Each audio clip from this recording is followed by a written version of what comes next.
My mother got diagnosed with blood cancer, and within 9 months, she passed away. I would shiver in the bed the entire day, and just looking at the clock, that let it be evening so that I can just close my eyes and go to bed. He said that you have been diagnosed with bipolar disorder. I have lost my job. I have lost all my life savings. I have again troubled my family and my friends. But this time around, there was one difference.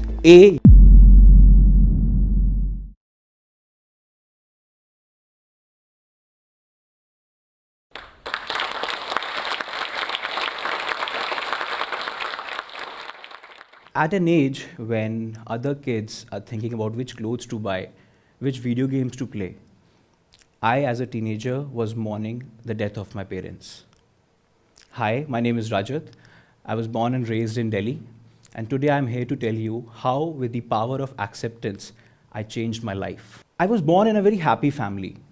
I had my grandparents, my parents, and my younger sister. I still remember as a kid, my mom would take me to British High Commission, where she used to work, on every Christmas as a little Santa. And my father would come back from office and we would play board games.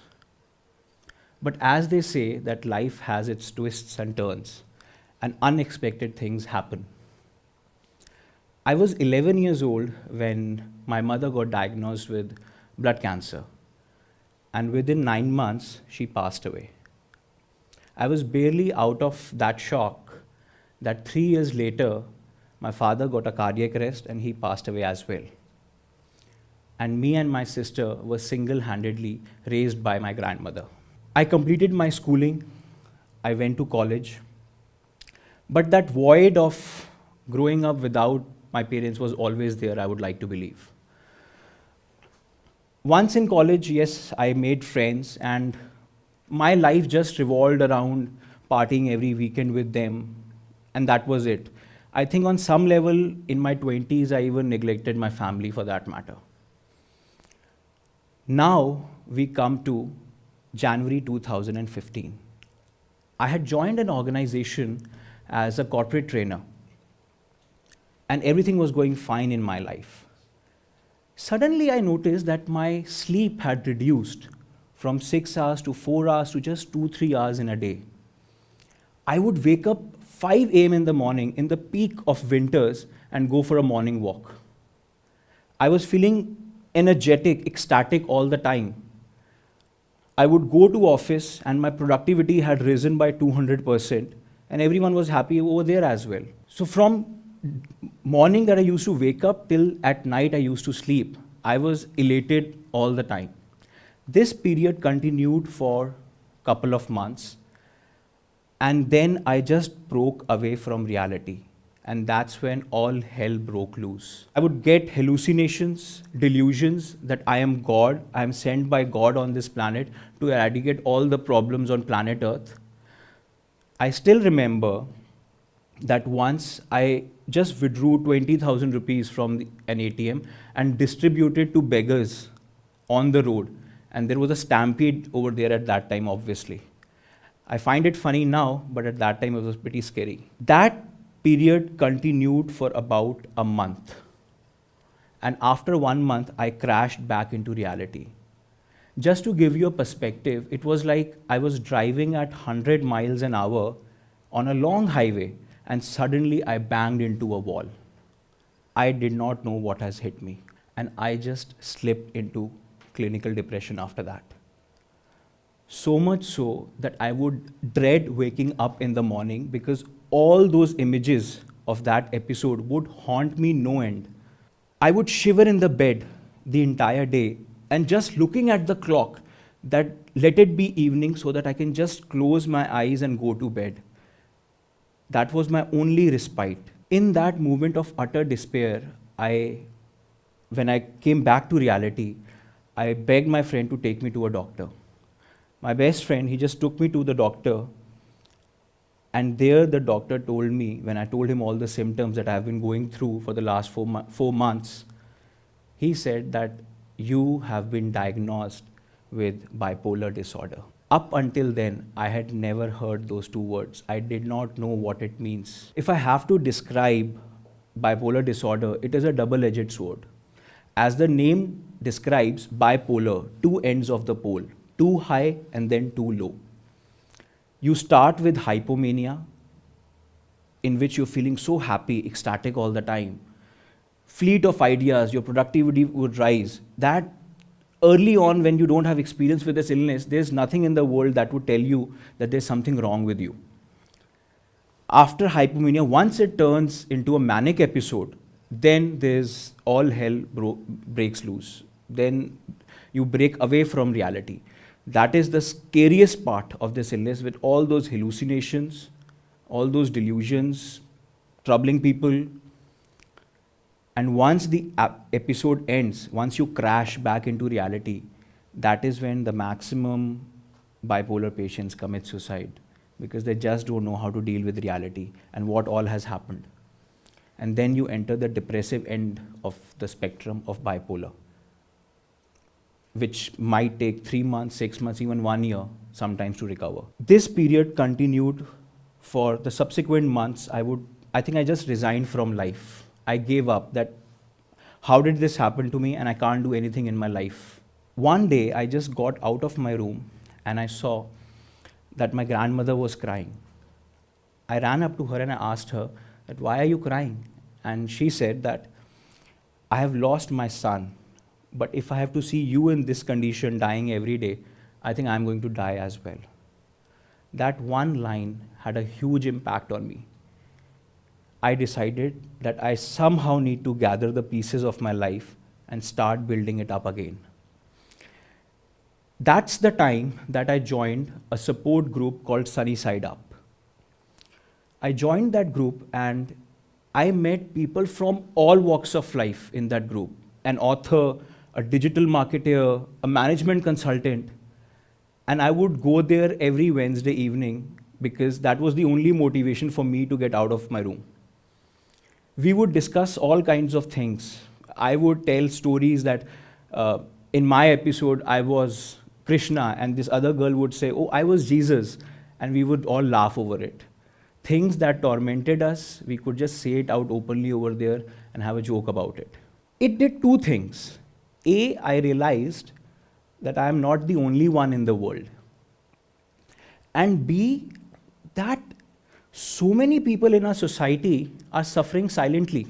I think before awareness, what we need to get rid of is the huge social stigma and taboo around mental illnesses.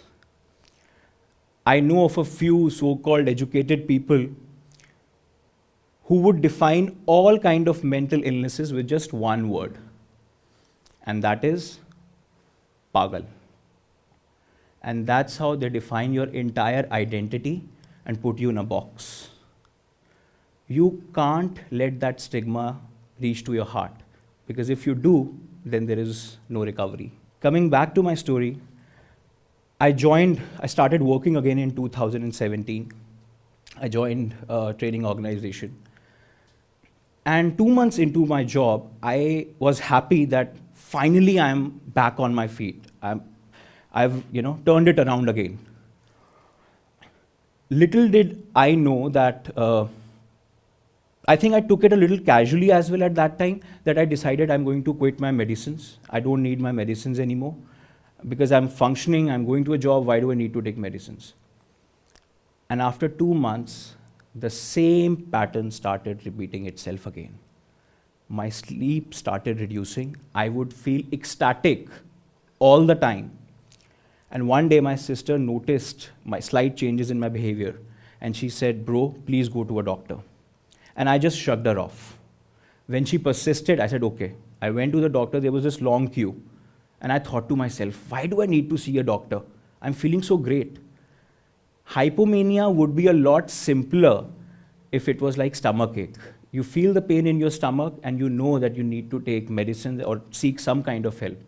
But when you are feeling the best you have ever felt in your life, you wouldn't listen to people that you need help. And obviously you don't realize it yourself either. After 2 months, my hypomania turned into a full-blown manic episode. On a Monday morning, instead of going to office, I took a flight and went to Goa. This time around, my manic episode lasted 3 months. And after 3 months, which is a very long time for a human being to live in altered reality, when I was coming back to reality, I would just tell myself, no, this can't happen to me the second time, not the second time.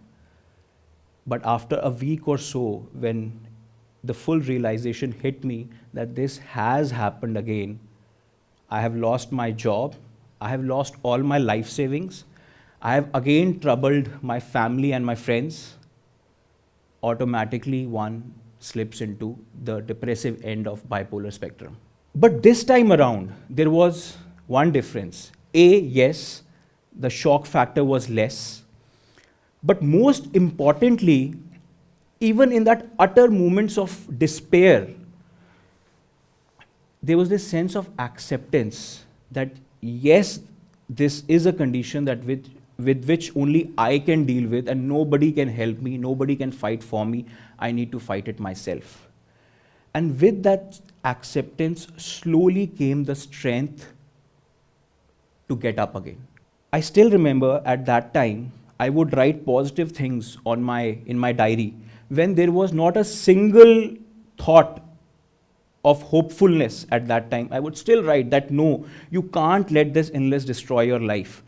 You have to rise up again and fight again. There is so much of darkness at that time. So there's a saying that there's always light at the end of the tunnel. But when you are in that tunnel, you are engulfed with darkness and there is no reason for you to just move ahead. But if at that moment you are able to even take baby steps, finally you will see some kind of light at the end of the tunnel. Within 6 months of my second episode, I started working again, which I consider an achievement, knowing that a lot of people after 2 episodes are not even functional in their lives. See, when you are, be it any mental health issue, you can go to doctors or counselors, it is important, but they can only give you medicines. Medicines are a crutch, but the walking bit you have to do. Today, if I look at myself, I'm working in an MNC in Gurgaon, and I think that has only been possible because of that one decision that I took of accepting this condition and the situation around me, that I was able to get my life back and then move ahead. There are a lot of things that happen in life that we don't plan for.